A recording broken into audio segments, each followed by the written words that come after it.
Ya, dialog kita lanjutkan kembali. Melalui sambungan telepon masih ada pakar hukum Yenti Garnasih. Bu Yenti. Iya.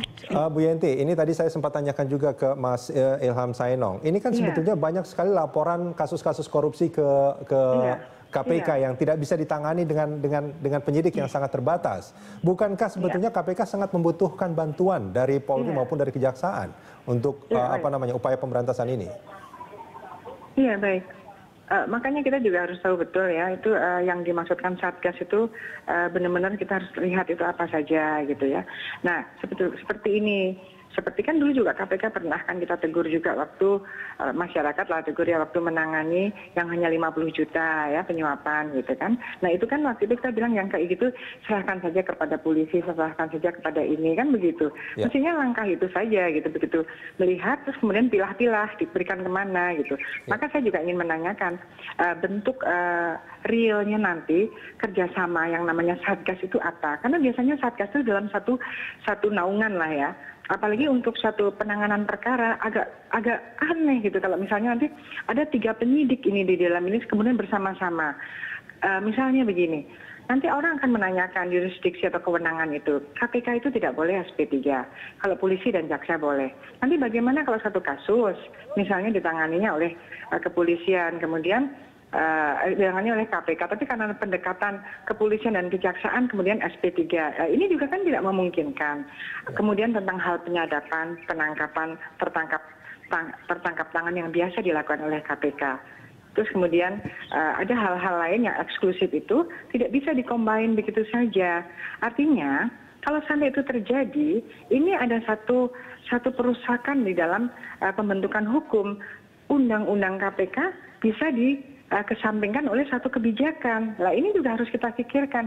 Permasalahannya kan, kita nanti akan berhadapan dengan para pengacara. Nanti kita akan capek lagi, pra-peradilan lah, kemudian ada eksepsi lah. Ini juga harus difikirkan dalam hal untuk betul-betul teknis yuridisnya dulu gitu. Bu Yenti, Anda ingin mengatakan bahwa pembentukan Satgas anti korupsi ini lebih akan menjadi semacam upaya pelemahan upaya pemberantasan korupsi. Dengan sendirinya misalnya karena ada pendekatan kejaksaan dan kepolisian seperti tadi saya katakan di dalam satu kasus karena kemudian ada kerjasama atau apapun namanya karena Satgas ya, karena kalau hanya sekedar MOU sudah ada, koordinasi supervisi sudah ada. Dan itu juga kurang jalan selama ini kan? Iya, itu yang harus dijalankan itu saja kan. Satgas itu apa artinya? Apalagi dengan Satgasnya Kejaksaan. Kejaksaan punya Satgas korupsi juga. Nah ini bagaimana? Apakah nanti semakin kacau sekali kan? Kejaksaan ada Satgas di atas Satgas gitu. Ini juga harus dipikirkan. Apakah berarti dengan Satgas ini Satgas Kejaksaan langsung dinyatakan tidak berlaku lagi? Yang 100 jaksa itu yang dipersiapkan? Nah, jadi kita kan masyarakat ini kan lelah juga lihat seperti ini. Padahal sebetulnya kan masalahnya bukan begini. Kita sebetulnya jalan aja sekarang, jangan malah ribut Satgas kemudian penegakan hukum terhadap korupsi sempat melambat. Malah ini jadi melambat terhadap mereka. Bu Yenti, ini kan ada pemikiran-pemikiran, ada pertanyaan-pertanyaan yang arahnya negatif dengan pembentukan Satgas ini. Nah, bagaimana Satgas ini harus membuktikan menurut Anda bahwa pembentukan Satgas ini memang upaya terbaik dalam upaya pemberantasan korupsi? Apa yang harus mereka lakukan? Iya, kita harus lihat apa yang bisa dilakukan Satgas itu secara rinci ya, item-itemnya itu apa saja. Jangan sampai ada nanti melemahkan apa yang bisa dilakukan KPK karena tidak bisa dilakukan oleh polisi dan kejaksaan. Itu kan yang dikhawatirkan itu berarti dengan sendirinya dengan sangat halus memang kewenangan KPK dipretelin dengan ini gitu. Itu yang dikhawatirkan. Sementara kondisi sekarang kan masih memerlukan meskipun tidak terlalu canggih secara kuantitatif banyak korupsinya kan hanya itu dan tenaganya KPK tidak cukup. Itu saja. Baik, terima kasih banyak sudah bergabung bersama kita di Dialog Pagi Bu Yenti. Iya, selamat pagi. Pak Hilman, itu juga menjadi pertanyaan bahwa pembentukan Satgas ini dikhawatirkan justru akan melemahkan kemampuan KPK dalam menyelesaikan kasus-kasus korupsi. Tanggapan Anda? Tanggapan saya itu statement itu keliru. Menurut saya kalau KPK menangani kasus korupsi ini dibantu sama pihak kepolisian dan kejaksaan, Kan saya bilang tadi bahwa ini suatu energi yang akan menjadi energi baru, akan menjadi kekuatan baru. Kekuatan yang baru untuk bagaimana kalau misalkan kasus korupsinya melibatkan pejabat tinggi di Polri? Ini kan saya bilang tadi, dengan adanya kita secara bersama-sama ini kan tidak akan melihat siapapun. Kita akan sama-sama menangani kasus ini secara terbuka.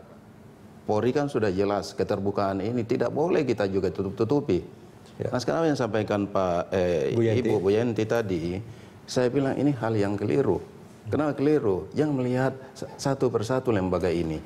Lihat secara kebersamaan, lihat bagaimana pembangunan bangsa ini, proses pembelajaran terhadap warga masyarakat, bagaimana penegakan hukum bisa lancar, bisa baik tadinya kalau ditangani satu sisi lain juga harus adanya kebersamaan ini. Kayak misalnya Polri dengan jaksa, dengan KPK. Kalau kita masing-masing lembaga bergerak sendiri-sendiri, nah ini kan banyak kan ada sinergitas sebetulnya yang diharapkan ya. Itu yang diharapkan sinergitas. Saya percaya bahwa sinergitas itu akan memberikan dampak yang baik. Tapi itu juga harus dibuktikan nantinya kan Pak Hilman.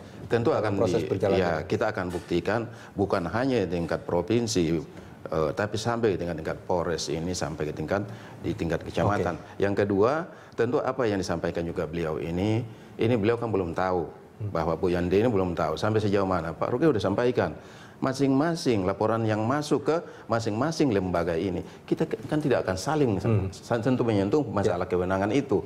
Bukan permasalahan itu yang kekuatannya ini kebersamaan, yang bangun disampaikan Bu Yanti komunikasi. itu bukan karena ketidaktahuan, tapi kekhawatiran lebih kalau menurut saya bahwa Satgas ini boleh, boleh. Ini kekhawatiran. Jangan ada kekhawatiran dulu. Bekerja dulu secara bersama-sama, bangun komunikasi, bangun tim Satgas yang baik, baru kita kerja dipantau sama para ahli hukum ini. Jangan kekhawatiran melulu yang kapan kita bisa bekerja baik bersama. Mas Ilham, tanggapannya? Ya begini, kita nggak bekerja dari ruang kosong ya. Jadi sebelum nanti dibuktikan, sebenarnya kan sudah ada track record. Kita perlu bertanya, kepolisian dan kejaksaan selama ini track recordnya seperti apa dalam menangani kasus korupsi. Baru kemarin... Banyak loh, saya tahu persis banyak kasus korupsi yang ditangani oleh Polri dan kejaksaan. Pertama, tapi kita tahu bahwa itu cukup lama. Dan kemudian yang kedua, vonis hukuman yang kemudian dari tuntutan dan seterusnya itu cukup rendah ya dibanding KPK. Jadi ini menunjukkan bahwa ini serius tidak. Kemudian yang kedua, ini tadi dikatakan bahwa laporan masing-masing ditangani dan tidak diganggu, kira-kira begitu. Justru itu menjadi pertanyaan besar. Kalau ada laporan tentang kasus korupsi di kepolisian contohnya atau kejaksaan gitu ya, yang ditangani oleh kepolisian sendiri, kok kayak jeruk makan jeruk ya menurut saya ya. Baru saja kemarin kita dikagetkan, ada suap dari kasus narkoba ya, yang angkanya kurang lebih 5 miliar dari salah seorang polisi begitu ya. Yang kemudian ditangani hanya oleh Propam gitu. Kasus sebesar ini mestinya ditangani oleh KPK begitu ya. Sehingga ini bisa selesai. Kalau cuma di Propam akan jadi seperti apa? Baik. Kemudian yang mungkin tambahan dari saya, kita juga punya banyak pengalaman soal Satgas begitu ya. Sebelumnya ada Satgas anti mafia hukum gitu ya. Bagaimana hasilnya gitu, pertanggungjawaban publiknya itu juga sulit ya. Satgas mafia hukum tidak terdiri dari para penegak hukum pada saat itu. Itu hanya kumpulan tokoh-tokoh. Kalau ini kan kita lembaga penegak hukum sebetulnya. Betul, sangat tetapi berbeda. Maksud saya urusan Satgas ini jangan dilihat sebagai urusan korupsi itu hanya ad hoc. Nah, kira-kira begitu. Yang ditangani apabila ada satuan tugas. Enggak. Ini harus ditangani oleh suatu kelembagaan dengan kewenangan masing-masing, berjalan sesuai dengan mekanisme perundang-undangan yang ada dan kewenangannya. Kira-kira begitu. Dan itu sudah cukup sebetulnya. Ya, itu sudah cukup. Mas Ilham, terima kasih banyak sudah bersama kami di Dialog Pagi. Pak Hilman, terima kasih banyak. Terima kasih.